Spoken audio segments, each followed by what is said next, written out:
APJ Abdul Kalam ಅವರ ವೃತ್ತಿಪರ ಜೀವನದ ಅನುಭವಗಳನ್ನು ತೆರೆದಿಡುತ್ತಾ ಈ ಅಧ್ಯಾಯದಲ್ಲಿ ಒಬ್ಬ ವ್ಯಕ್ತಿಯು ತನ್ನನ್ನು ತಾನೇ ನೋಡಿಕೊಂಡಾಗ ಅವನು ಕಂಡುದರ ಬಗ್ಗೆ ತಪ್ಪು ತೀರ್ಮಾನಕ್ಕೆ ಬರುವ ಸಾಧ್ಯತೆಯಿದೆ. ಅವನು ತನ್ನ ಉದ್ದೇಶಗಳನ್ನು ಮಾತ್ರ ನೋಡುತ್ತಾನೆ. ಇದನ್ನು ಹೇಗೆ ಜಯಿಸಬಹುದು? ಒಂದು ತಂಡ ಹೇಗೆ ಪರಿಣಾಮಕಾರಿಯಾಗಿ ಕೆಲಸ ಮಾಡಬಹುದು? ನಮ್ಮ ವೈಯಕ್ತಿಕ ಪೂರ್ವಾಗ್ರಹಗಳನ್ನು ಹೇಗೆ ಮೆಟ್ಟಿ ನಿಲ್ಲಬಹುದು? ಈ ಎಲ್ಲ ವಿಷಯಗಳು ಈ ಅಧ್ಯಾಯದಲ್ಲಿ ನಿಮ್ಮ ಮುಂದೆ ತೆರೆದುಕೊಳ್ಳಲಿವೆ.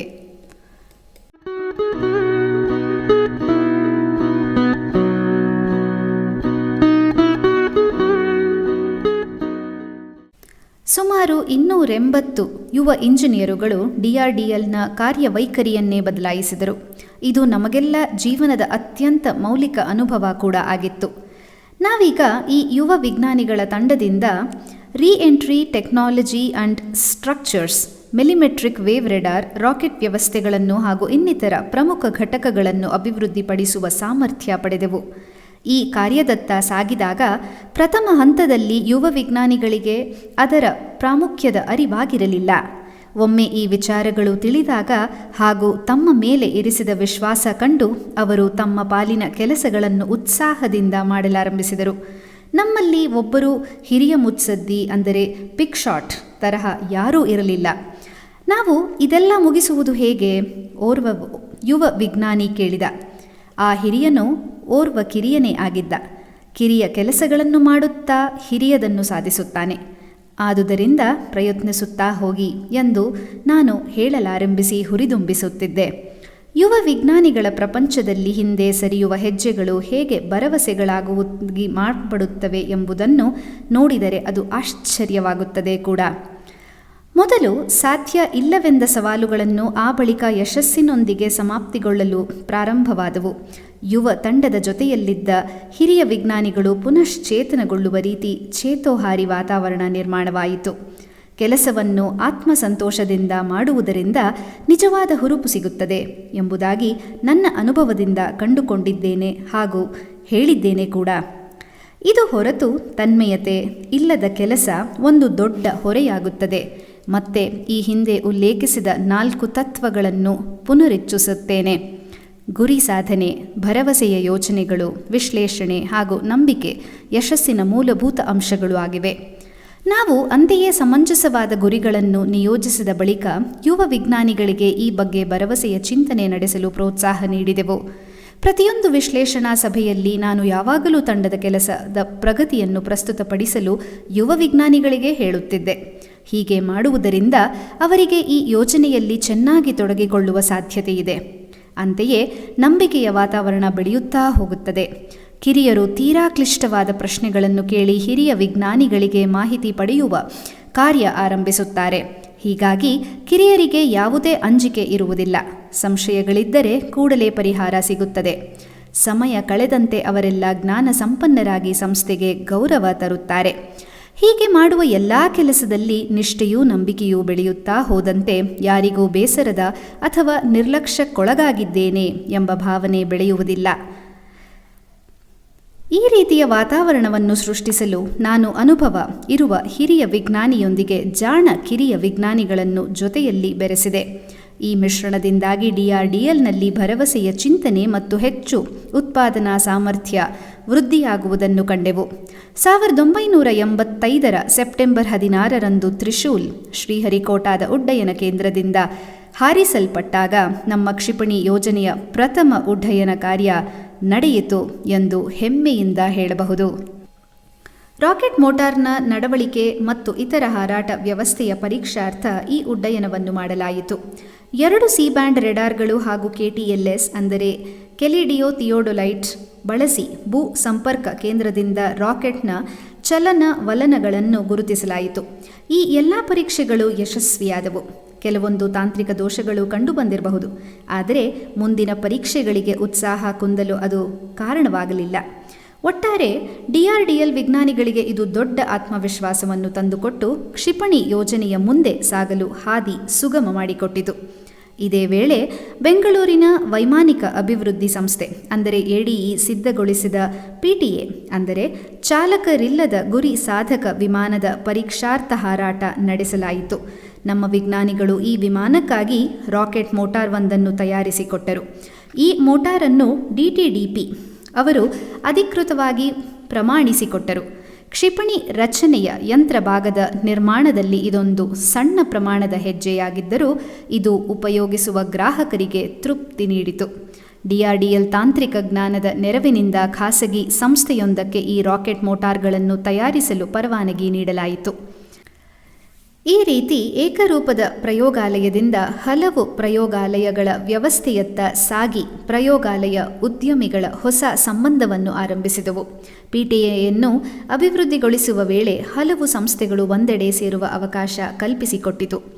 ನನಗೆ ಭಾಸವಾದದ್ದು ಹೀಗೆ: 4 ಮಾರ್ಗಗಳು ಸೇರುವಲ್ಲಿ ನಾವು ನಿಂತರೆ 3 ಕಡೆಗಳಲ್ಲಿ ಒಂದು ADE, 2 DTDP ಹಾಗೂ ISRO ಇದ್ದರೆ ಇನ್ನೊಂದು ದಾರಿ DRDL ಆಗಿತ್ತು. ಆದರೆ ಈ ಕೊನೆಯ ದಾರಿ ಇದೆಯಲ್ಲ, ಅದು ಮಾತ್ರ ಕ್ಷಿಪಣಿ ತಂತ್ರಜ್ಞಾನದಲ್ಲಿ ಸ್ವಾವಲಂಬನೆಯನ್ನು ಪಡೆದ ರಾಷ್ಟ್ರೀಯ ಹೆದ್ದಾರಿಯೇ ಆಗಿತ್ತು. ಶೈಕ್ಷಣಿಕ ಸಂಸ್ಥೆಗಳ ಸಹಯೋಗದಲ್ಲಿ ಇನ್ನೂ ಒಂದು ಹೆಜ್ಜೆ ಮುಂದೆ ಸಾಗಿ ಭಾರತೀಯ ವಿಜ್ಞಾನ ಸಂಸ್ಥೆ ಹಾಗೂ ಜಾದವಪುರ ವಿಶ್ವವಿದ್ಯಾಲಯದ ಆಶ್ರಯದಲ್ಲಿ ಮುಂದುವರಿದ ತಾಂತ್ರಿಕ ಯೋಜನೆಗಳನ್ನು ಹಮ್ಮಿಕೊಳ್ಳಲಾಯಿತು. ನನ್ನಲ್ಲಂತೂ ಯಾವಾಗಲೂ ಶೈಕ್ಷಣಿಕ ಸಂಸ್ಥೆಗಳು ಹಾಗೂ ಅಲ್ಲಿರುವ ಅತ್ಯುತ್ತಮ ಶಿಕ್ಷಣ ತಜ್ಞರ ಬಗ್ಗೆ ಅಪಾರ ಗೌರವ ಮತ್ತು ಆಳವಾದ ಅಭಿಮಾನಗಳು ಮನೆ ಮಾಡಿದ್ದವು. ಈ ಯೋಜನೆಯು ಸುಗಮ ರೀತಿಯಲ್ಲಿ ಮುಂದುವರಿಯಲು ಬೇಕಾದ ಶೈಕ್ಷಣಿಕ ಬೆಂಬಲವನ್ನು ಸದಾ ನೀಡಬೇಕಾಗಿ ವಿವಿಧ ಸಂಸ್ಥೆಗಳ ತಜ್ಞರಿಗೆ ಲಿಖಿತ ಬೇಡಿಕೆಯನ್ನು ಕಳುಹಿಸಲಾಯಿತು.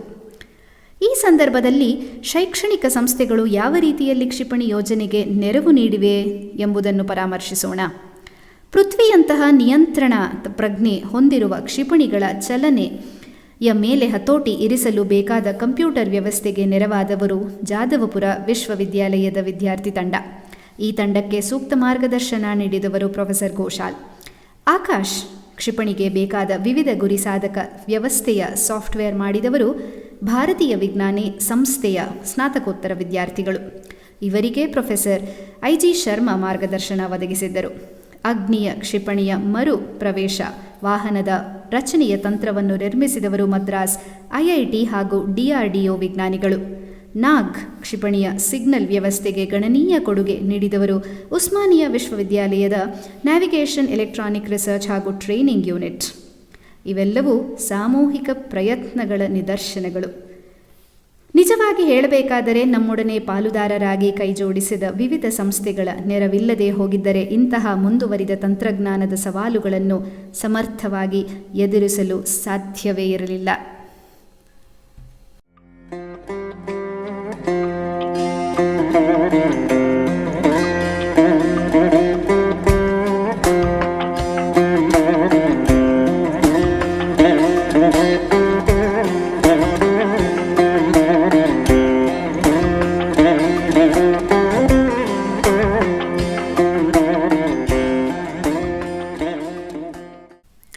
ಯೋಜನೆಯ ಕಾರ್ಯಗಳು ಸವಿಸ್ತಾರವಾಗಿ ಸಾಗಿದಂತೆ ಕಾರ್ಯಶೀಲತೆಯ ಸಮೀಕ್ಷೆ ನಡೆಸುವುದು ಒಂದು ದೊಡ್ಡ ಸಾಹಸವೇ ಸರಿ. DRDOದಲ್ಲಿ ಕೆಲಸದ ವೈಖರಿಯ ಮೇಲೆ ಪದೋನ್ನತಿ ಹೊಂದುವ ನೀತಿ ಜಾರಿಯಲ್ಲಿತ್ತು.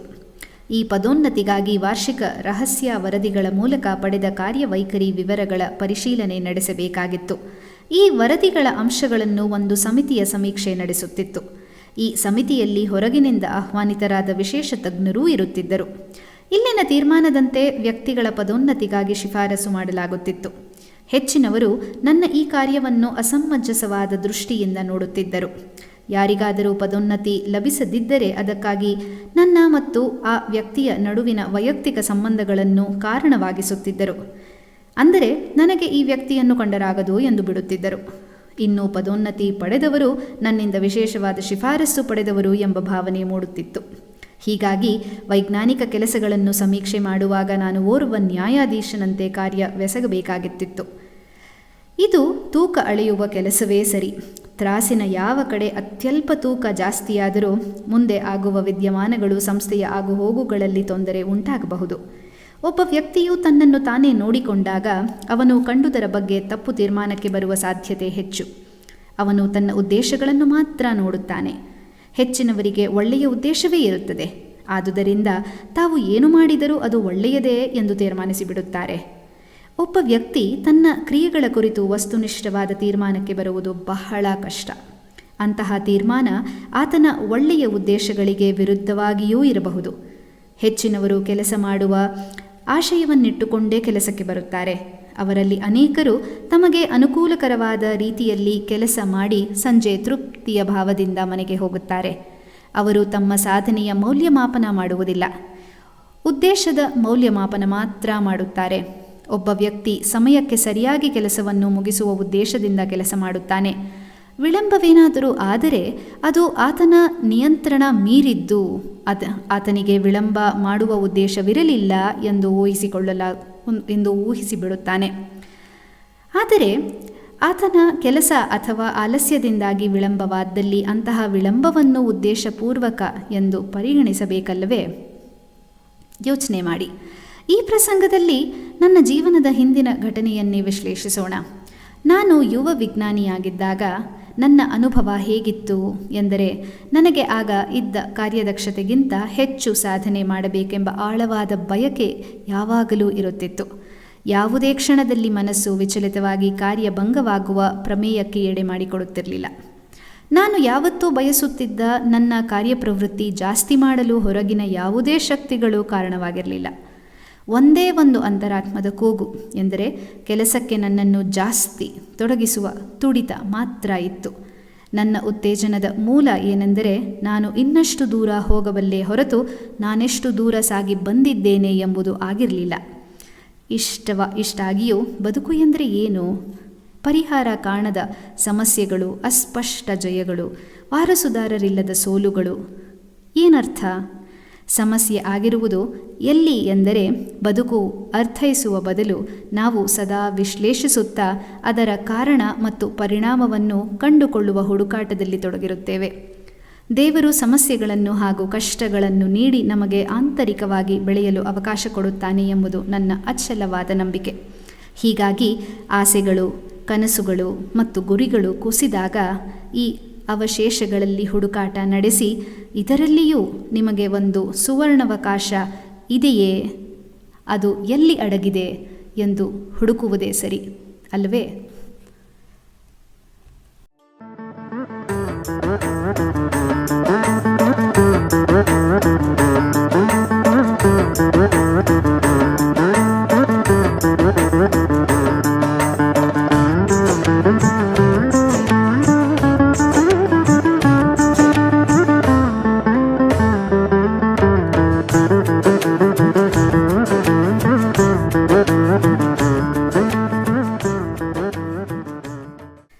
ಮಾನವ ಸಂಪನ್ಮೂಲವನ್ನು ಪುನರ್ಬಳಕೆ ಮಾಡುವಂತಹ ಇನ್ನೊಂದು ಮುಖ್ಯ ಕೆಲಸವೆಂದರೆ, ಆಯಾ ಯೋಜನೆಯಲ್ಲಿ ತೊಡಗಿದವರ ಸಂಖ್ಯೆಯನ್ನು ವೃದ್ಧಿ ಮಾಡುವ ಕಾರ್ಯವನ್ನು ಮಾಡುತ್ತಿರಬೇಕು.